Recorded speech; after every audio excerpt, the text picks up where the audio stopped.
Hey, I'm Peter, and this is stuff my wife is tired of hearing. So I'm going to get my oil changed in my car later today. I am not looking forward to it. Why? I'll tell you why. It all has to do with the dentist. See, I'm almost 23 years old, and lately I've started to feel very adult. I'm married, I have a full-time job, I did my taxes yesterday, I'm balding, and I feel like in a lot of ways I've finally grown up. I have arrived. The boy has gone, and the man has... Too dramatic. Too dramatic. That's way too dramatic. I apologize for that, actually. And so far, nothing and no one has been able to take that feeling away from me. No one but the dentist.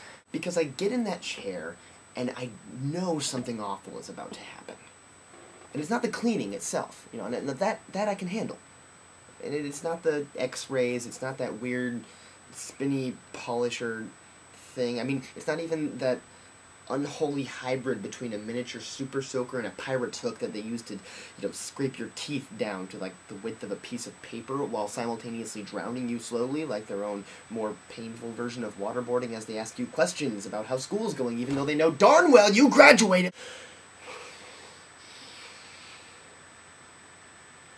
I need a second. Oh, it's like the Spanish Inquisition in there. Okay, I'm good. We're good. None of that is the worst part, really.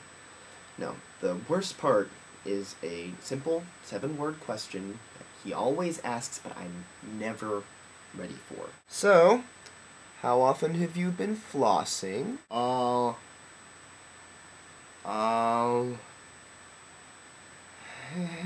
Suddenly, I'm a little kid sitting at the dinner table, you know, hands caked with mud, my parents asking if I washed them before sitting down. He knows the answer to that question, and I've got no good adult reason to try and tell him anything to the contrary. Nonetheless, it usually goes a little something like this. About 4 times a week, I'd say.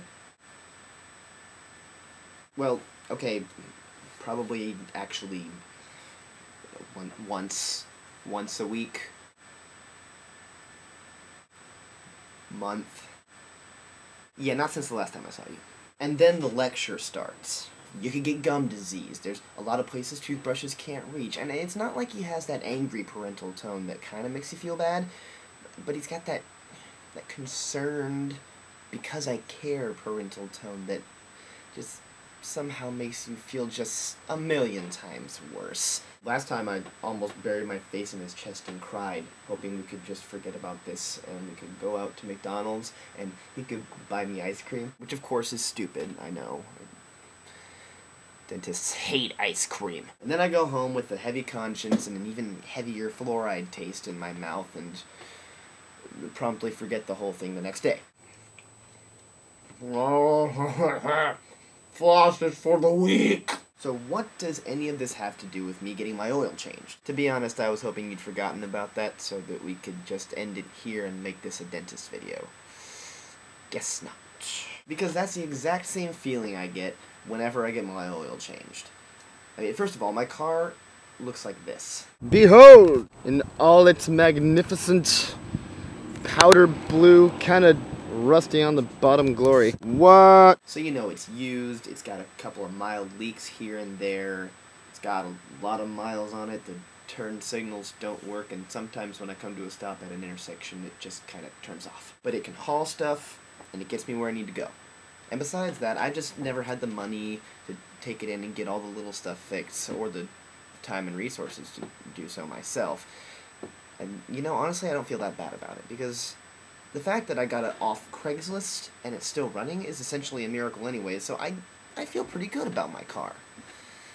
Until I get my oil changed. Because once they've changed the oil, which is all you came there to have them do, they then come up to your window and proceed to tell you absolutely everything you're doing wrong. And that should annoy me. But it doesn't, because the guy always has that look of genuine concern in his eyes. I mean, it's like my car was his childhood dog or something, you know, that he couldn't afford to keep it, so like he gave it to me, but every time he sees me he has to check up, you know, make sure I'm feeding it the right food, taking it on walks, flushing out its engine every now and then. Okay, so the simile breaks down. And he just cares so much, and I feel so bad, especially if I can't afford to have them do, whatever the thing is today that he really recommends right now, because it'd be really good for the car, And then I have to pay, and then slowly drive away like, I'm sorry.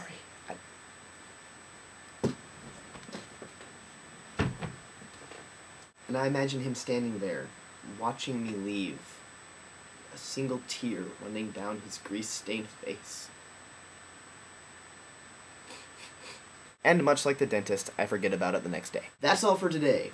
You've heard it, so my wife doesn't have to.